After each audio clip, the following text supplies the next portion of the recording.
Okay, so I'm going to keep on going here. Looks like it cut out on me. The card said it was full. I think I might have had a wrong setting on the camera as well. But like I said, I'm not going to edit this so that it's running straight through.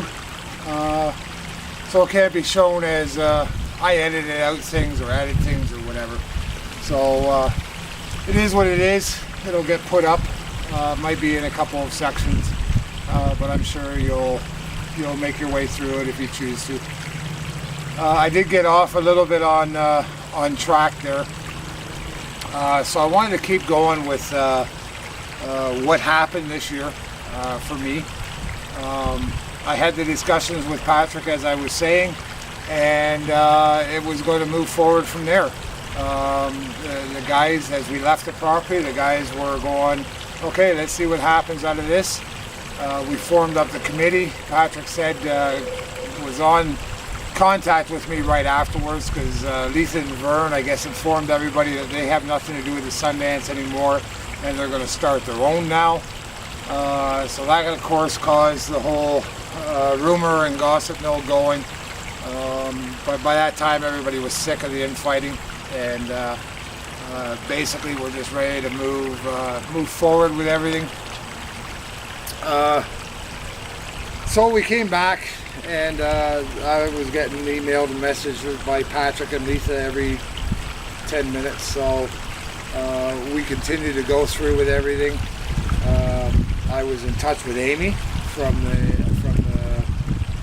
the shirts.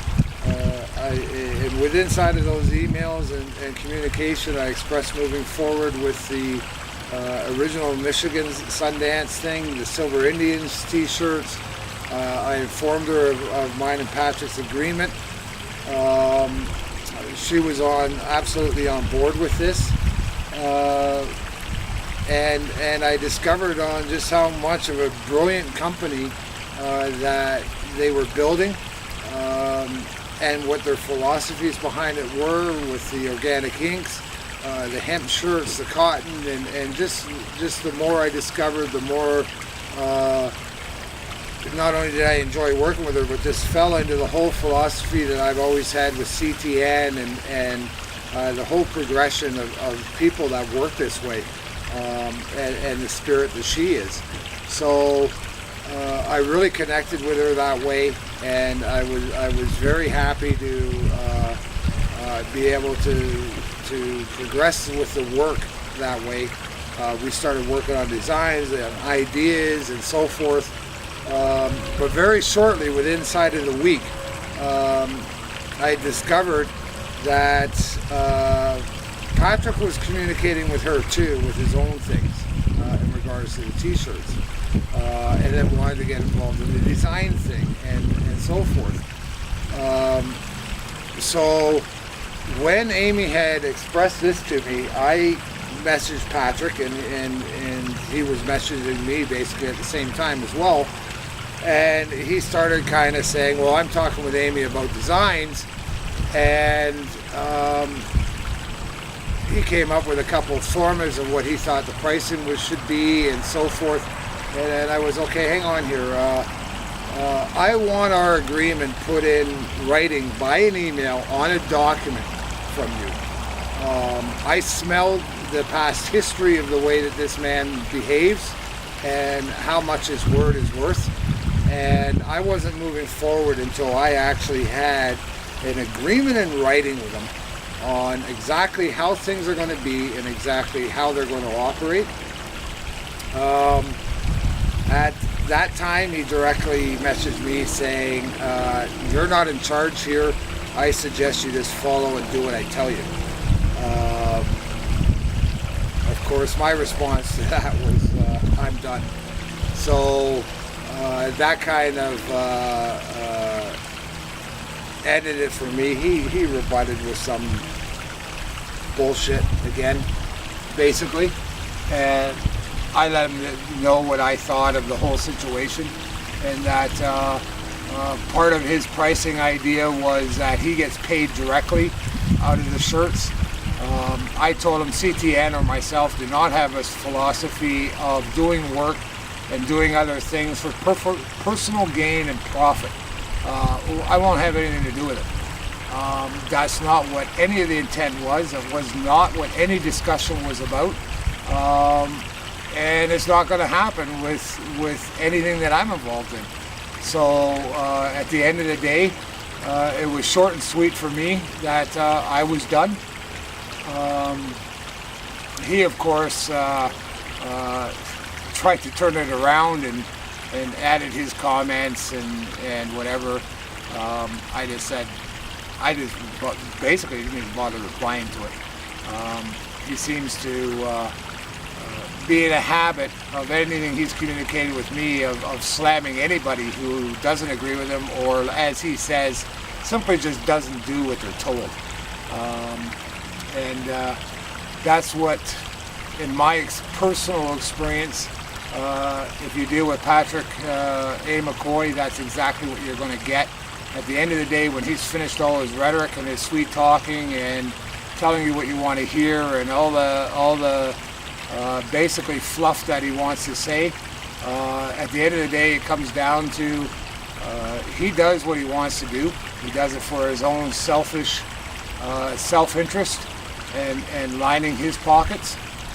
And if you say anything about it, he'll be the first one to slam you about it, try to use the race card about it, try to use the Indian card about it, and then at the end of the day tell you you're wrong and simply end the contact with you. I found out, of course, this is now better than a week later, and after receiving messages from Amy and so forth, in regards to she had fronted the money for the t-shirts, he wasn't paying her. I discovered this earlier on, and in fact had even sold shirts, but didn't even forward that money to her in order to at least cover her costs of it. And then he's still in possession of some 30 plus shirts that he tried to pawn off on me to sell for him. Of course, I'd have to pay him up front for him first. But she didn't even receive anything. So I was done with this. It was enough for me. There's just no sense in putting the bad energy after bad. And that's kind of where it ended. And then I did get Amy's messages and emails when I got back last night. I did look at the group, and of course then I discovered that Patrick had removed me from any lists and had blocked me.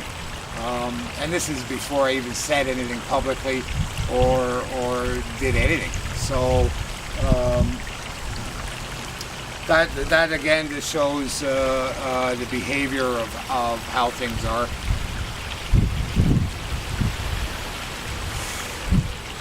And to tell you the truth, you know, it just doesn't matter. At the end of the day, as I said, the intent about this is just calling out what is what. It'll be up to every individual to decide what they want to decide.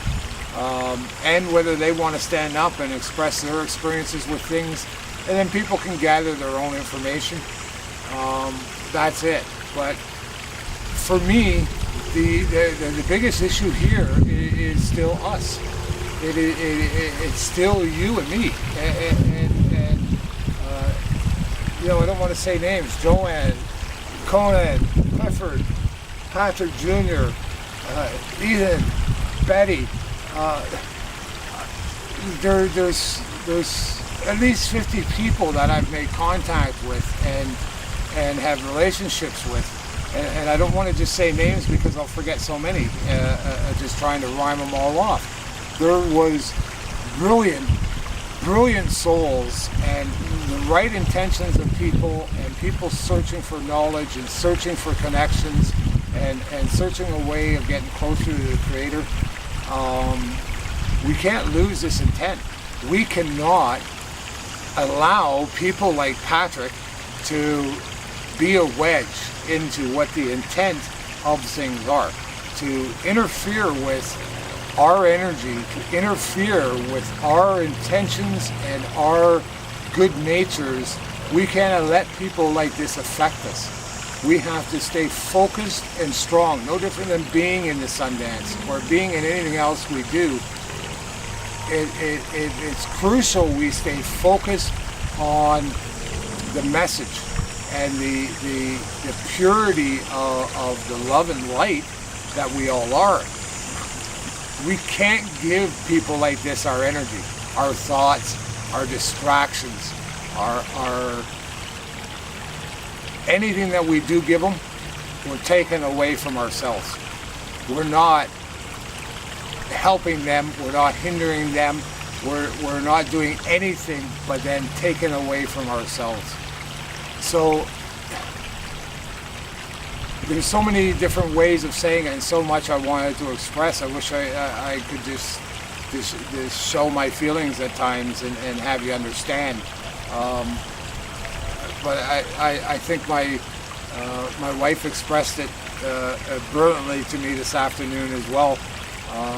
Situations like this and lessons like this were given from the universe, from the Creator, from God, whichever way you want to call it. At the very least, they tell us who we don't want to be and who we don't want to associate with, what we don't want to be involved in. And if that's the very least that we can take from it, that's a huge advantage for us. Our energy and our moving forward on this path is just got a huge slingshot forward when you know what you don't want. So that's the way I choose to take it.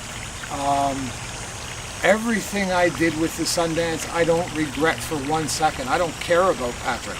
I don't care about the infighting. I don't care about a few bucks. I don't care about all of it. I wouldn't have changed it for anything. For the connections and the spirit that the Creator blessed me with on the people that I've met, and you know what, you know who you are. We've had enough discussions and we know who we are. So I wouldn't change that for anything in the world.